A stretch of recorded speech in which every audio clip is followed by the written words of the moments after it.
Hello, everyone. My name is Rich Moscoso, Senior Manager for the FAE group here at AVer. And today I want to discuss with you our MT300N and our camera groupings. So if you head on over to averusa.com and click on Pro AV, and then go ahead in the upper right, click on Support. And this will take you straight to our support page, select Accessories, and then select MT300N. And this gives you access to the user manual, quick start guide, data sheet, the latest firmware available, and then also some helpful videos like the one I'm creating today. So go ahead and click on the user manual. This gives you more detailed information on camera groupings, right? But essentially what it is a pairing, right? So I won't spend too much time here in the manual. So let me go straight over to this right here. So what it is essentially a camera pairing, right? So a pairing between the camera and a microphone.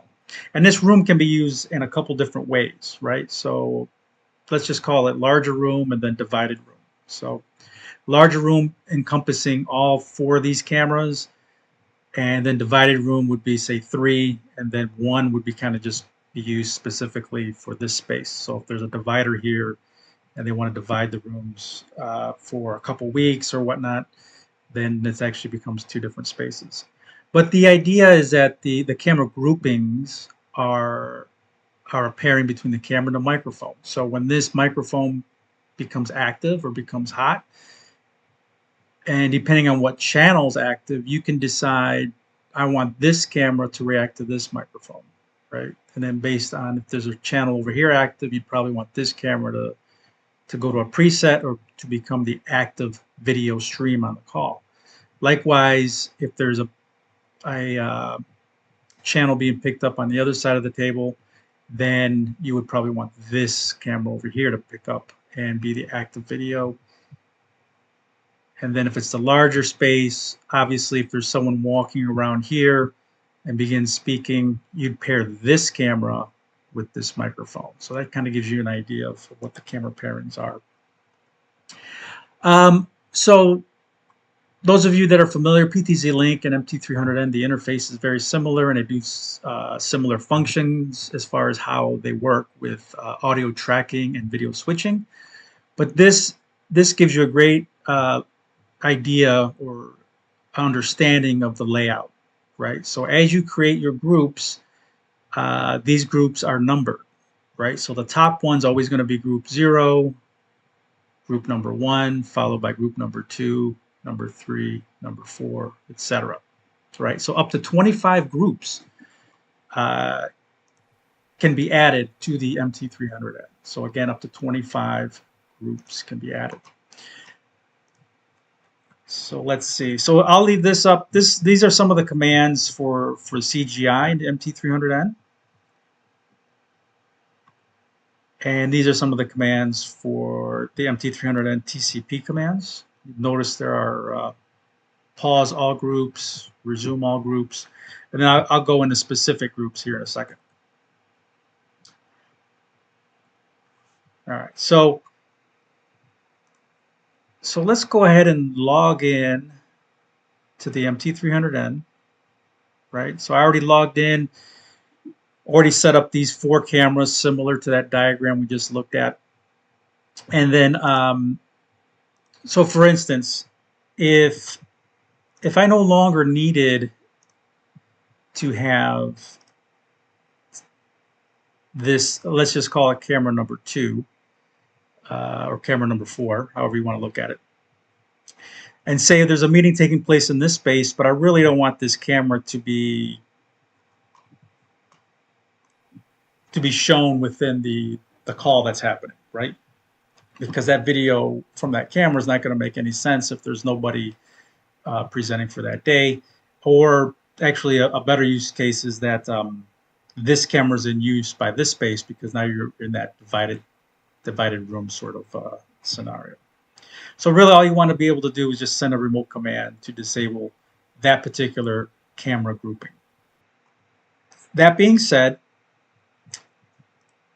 as I mentioned before, this is group 0, this is group 1, group 2, and group 3, right? So those are the 4 groups that we have.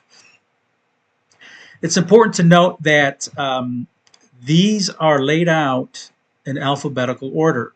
So if you were to add another group, or say, if you were to add another group, and let's just call it back camera, and this is just for demos to kind of show you how this works. Hit save. You'll notice over here the ordering is going to change because it is displayed in alphabetical order, right? So now this is group 0, this is now group 1, and what we had before, or what we thought was group 1 before, is now group 2, group 3, and group 4, right? Likewise, if you were to delete something, it would get reordered. So it's important to understand that like the group should be defined first before you go off defining like the remote commands to enable and disable the group, because they could be, if you're still in the process of creating the groups or designing it, it's best to wait first that all the group numbering is sort of set, and then go ahead and do your programming on that external third-party controller. So I'll go ahead and delete this group here that we created. I should want to delete, sure. And then likewise, the reverse would be the same, right? So this is group 0, group 1, group 2, group 3, group 4. If you were to delete it, now the ordering and the numbering changes, right, slightly. This one's always group 0 because it happens to start with an A, but I think you get the idea. So it's alphabetical order, group 0, group 1, 2, 3, and so on and so forth. All right, so let's go ahead and bring up, this is my packet sender software, which is very handy to test out these remote commands. So let's put that over here, and then the MT300 over here, right? So in this example, what I want to do now is I want to just disable group 0. Oops, let's disable group 0. My MT300N is IP address. Just make sure it ends in 231. Yes, it ends in 231. And let's just see here. Just to kind of show you how it's laid out. So I have a 4-camera setup. I'm speaking here.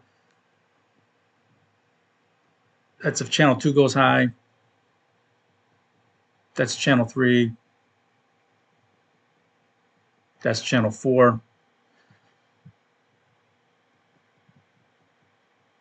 And then channel 3, right? So that's the one that we really don't want that camera view, because Michael over there is no longer going to be walking around in that other secondary space, right? So we really don't want that camera to be in the conversation that we're having in room A. So what we want is to be able to just disable that camera grouping. So again, we need to verify and make sure, well, what is that camera? What group is that? So if I come back here to profile, I know specifically it's group 2, right? It happens to be this camera that's over there in that secondary room or that secondary space. So I know now that I need to disable group number 2, right? So let's see, disable. Let's just keep that. But now I know it's number 0, 1, number 2, right? So I just change this to be number 2. And if I send it, what you'll see is that group number 2 has been disabled, right? So now what you'll see is that camera that we had seen Michael before kind of pop up in channel 3 will no longer will appear right on the call. So if I were to make 3 active, you won't see him pop up anymore.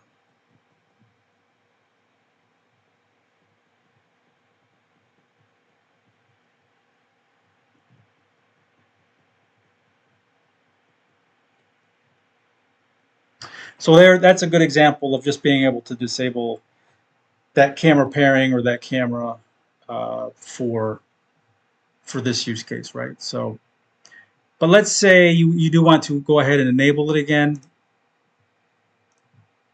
because now it's the full room. So then we'll just send a command to enable, right? This happens to be group number 1. It's really number 2. And then what you'll see is now that camera has been enabled, or that grouping, right, has been enabled remotely. So then that camera will be part of what you're seeing on the call. So if I get this channel 3 going again, and then I begin speaking, and then channel 3 again, then you see Michael pop back up into the view. And then I pop back in because that channel 1 is associated with me, right? So hopefully that helps you understand a little bit better about the camera groupings and the groups within the MT300N and how they're numbered, right? And how you can enable them remotely. As always, thank you and good luck.